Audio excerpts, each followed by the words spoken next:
بسم الله الرحمن الرحيم. إيجاد قيمة تقريبية للعدد غير النسبي. نفتكر مع بعض إيه هو العدد غير النسبي؟ هو الجذر، يا جذر تربيعي يا جذر تكعيبي. طيب أي جذر تربيعي أو جذر تكعيبي؟ لأ، الجذور اللي الناتج بتاعها يديني عدد غير صحيح. يبقى العدد غير النسبي هي الجذور اللي الناتج بتاعها عدد غير صحيح. طيب المثالين اللي قدامي، جذر 4 لو حطيته على الآلة الحاسبة هيديني 2، ما عشان 4 عبارة عن 2 في 2، يبقى جذر 4 يديني 2. جذر 9 عبارة عن 3 في 3، فيبقى جذر 9 بكام؟ ب3. الناتج من جذر 4 اداني 2 يعني عدد صحيح، وجذر 9 اداني 3 يعني عدد صحيح. معنى كده طلعوا لي أعداد صحيحة، يبقى جذر 4 وجذر 9 أعداد نسبية، ما ينفعش أقول عليهم أعداد غير نسبية. طيب لو ما طلعلوش بقى 2 بالظبط او 3 بالظبط، يعني 2 وشويه او 3 وشويه او 4 وشويه، عدد عشري، يبقى ساعتها دي اعداد غير نسبيه.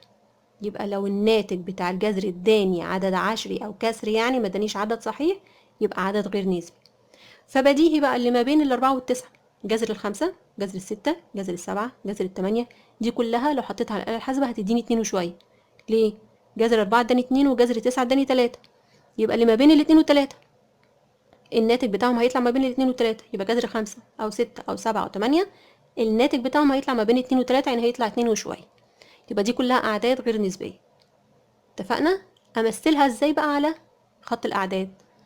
يبقى هرسم خط أعداد وهكتب عليه في الشمال جذر 4، وفي اليمين أقصى اليمين هكتب جذر 9. ليه؟ لأن أنا كل ما بروح يمين كل ما العدد بيزيد، يبقى الأربعة الأول شمال وبعد كده الإيه؟ جذر 9 يمين. واللي ما بينهم بقى هكتب جذر 5، جذر 6، جذر 7، جذر 8، في النص ما بين جذر 4 وجذر 9. يبقى الأعداد النسبية هي جذر 4 وجذر 9، إنما اللي ما بينهم في النص أعداد غير نسبية، الناتج بتاع الجذر اداني عدد غير صحيح. مسألة تانية بيقول لي اكتب عددين صحيحين متتاليين يوجد ما بينهم جذر 2. نراجع على حاجة مهمة جدا، ايه الجذور اللي تديني، او ايه الجذور اللي هي اعداد نسبية؟ احنا اتفقنا الاعداد الغير النسبية هي جذور، اغلب الجذور هي اعداد غير نسبية. طب ايه الجذور اللي تديني عدد نسبي، اللي بتديني الناتج بتاعها عدد صحيح؟ جذر الواحد. ليه؟ لان الواحد في واحد بواحد، يبقى جذر الواحد يديني واحد عدد صحيح. جذر 4، الأربعة عبارة عن 2 في 2، فيبقى جذر 4 يديني 2 عدد صحيح، يبقى جذر 4 عدد نسبي. جذر التسعة، 9 عبارة عن 3 في 3، يبقى جذر 9 يديني 3 عدد نسبي.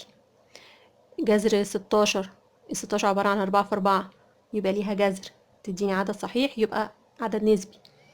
جذر 25 بديهي بقى، فهمنا 25 اللي هي عبارة عن 5 في 5، 36 6 في 6، ال49 7 في 7، ال64 8 في 8، وهكذا. يبقى دي الحاجات اللي ليها جذور، يبقى جذر الواحد، جذر 4، جذر 16، جذر 9 طبعا الأول، جذر 16، جذر 25، جذر 49، جذر 64، دي كلها أعداد نسبية. اللي ما بينهم، كل اللي ما بينهم أعداد غير نسبية. طيب لما يقول لي جذر 2 موجود ما بين ايه وايه؟ جذر 2 اكيد موجود ما بين جذر 1 وجذر 4. جذر 1 بيديني 1 وجذر 4 يديني 2، يبقى هو موجود ما بين عددين صحيحين. يبقى جذر 2 موجود ما بين انهي عددين صحيحين؟ موجود ما بين الواحد والاتنين، يعني موجود ما بين جذر 1 وموجود ما بين جذر 4. بيقول لي هنا حل المعادلة س تربيع بتساوي 4. اتفقنا قبل كده برضو على حاجة مهمة جدا، الأس عكسه الجذر. أس 2 عكسه جذر تربيعي، أس 3 عكسه الجذر التكعيبي. يبقى لما يبقى عندي معادلة س تربيع بتساوي 4، هو طالب مني ايه؟ السين، قيمة السين. أجيب السين ازاي؟ عكس التربيع ده ايه؟ الجذر، يبقى هاخد جذر التربيعي للمعادلة كلها. عشان أخلص من الأس 2 باخد جذر تربيعي، فيبقى جذر التربيعي س تربيع بس. يبقى الأربعة بقى الجذر التربيعي بتاعها كام؟ بجذر 4، بس قبل جذر 4 لازم أحط علامة موجب وسالب. دايما الجذر التربيعي بيطلع له حلين، حل موجب وحل سالب. أحط على الآلة الحاسبة جذر 4 هيديني 2 على طول اللي هو الموجب، بس أنا فاهمة إن هما موجب 2 يعني وسالب 2، يبقى لازم موجب وسالب. جذر 4 بموجب 2 وبسالب 2، حلين مش حل واحد، جذرين يعني. تاني لما يقول لي س تربيع بيساوي 2، عكس التربيع ايه؟ عكس أس 2 ايه؟ جذر التربيعي. عكس أس 2 هو الجذر التربيعي. عشان أخلص من أس 2 باخد الجذر التربيعي للمعادلة كلها. يبقى جذر التربيع س تربيع هي السين، والجذر التربيعي للاتنين يبقى بجذر 2 وقبلها موجب أو سالب. اتفقنا دايما في الجذر التربيعي بيطلع عندي حلين مش حل واحد. طيب يبقى عندي موجب جذر 2 وسالب جذر 2 بتساوي ايه؟ زي ما هي، ما بطلعش الفكة بتاعتها بتطلع بكام؟ بتطلع بواحد وشوية، ما بطلعش الكلام ده، هو اسمها جذر 2. ماشي. لما تطلع بجذر 4، الجذر 4 ليها جذر تطلع لك 2 عدد صحيح، ماشي. انما جذر 2 ملهاش جذر، هو عدد غير نسبي، ليها جذر حاجة كده واحد فاصلة مش عارفة ايه، ارقام كتير كده، يبقى بخليها جذر 2 زي ما هي. طيب عكس الأس 3 جذر التكعيبي. عشان اخلص من أس 3 عشان اجيب س لوحدها يبقى اخد الجذر التكعيبي للمعادلة كلها. جذر التكعيبي لس تكعيب بس. طب والجذر التكعيبي ل7 بالجذر التكعيبي ل7، ملهاش. حطها على الآلة الحاسبة هتطلع لك أرقام عجيبة غريبة، يبقى ده عدد غير نسبي، ما طلعليش عدد صحيح، يبقى هكتبها زي ما هي جذر التكعيبي ل7. يبقى مجموعة الحل هو الجذر التكعيبي ل7 هو جذر واحد، بيطلع جذرين موجب وسالب، ده فين؟ في الجذر التربيعي بس. مسألة كمان، دايرة مساحة سطحها 3 باي سنتيمتر مربع، اوجد محيطها. طب الأول هو اداني مساحة وطلب محيط، يعني ايه مساحة الدايرة؟ نفتكر كده القوانين ونكتبها ان شاء الله حتى في الهامش.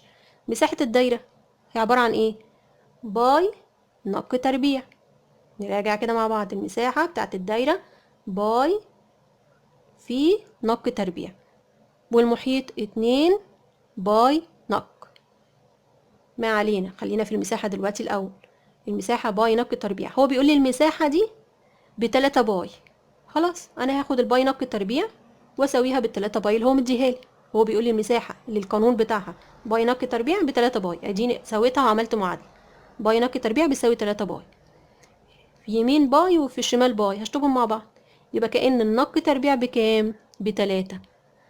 نق تربيع أس 2، عشان أخلص من الأس باخد الجذر التربيع، عكس الأس الجذر، يبقى النق لوحدها بالجذر التربيعي ل3 موجب وسالب. هيطلع عندي حلين في الجذر التربيعي، بيبقى عندي جذرين، بيطلع عندي جذرين، واحد موجب واحد سالب.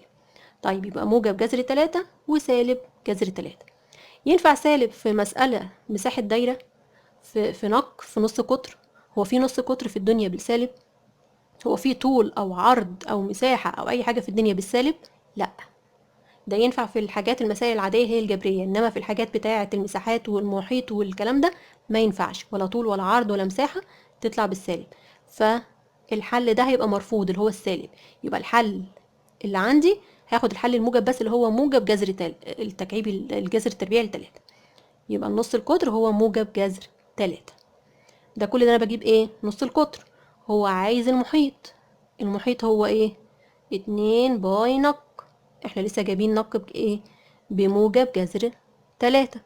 يبقى نعوض كده، نشيل نق ونحطها موجب جذر 3، يبقى 2 باي في جذر التربيعي ل3. نقول تاني، 2 في باي في نق، يبقى 2 في باي في جذر 3، يبقى 2 في جذر 3 في نق. رتبناها بس، خلينا الأرقام مع بعض ونق ايه أو الباي على مع بعض، يعني 2 في باي في جذر 3، يبقى 2 في جذر 3 في باي اللي هي 2 جذر 3 باي.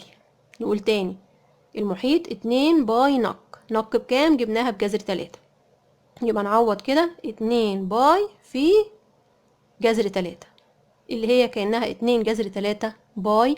وطبعا الناتج ده بالسنتيمتر، لازم اكتب سنتيمتر لان هو مديني المساحة فوق بالسنتيمتر المربع، فالمحيط بيطلع بالسنتيمتر بس، المساحة بالمربعة، انما هنا المحيط سنتيمتر وبس، لازم اكتب الوحدة بيبقى عليها درجات.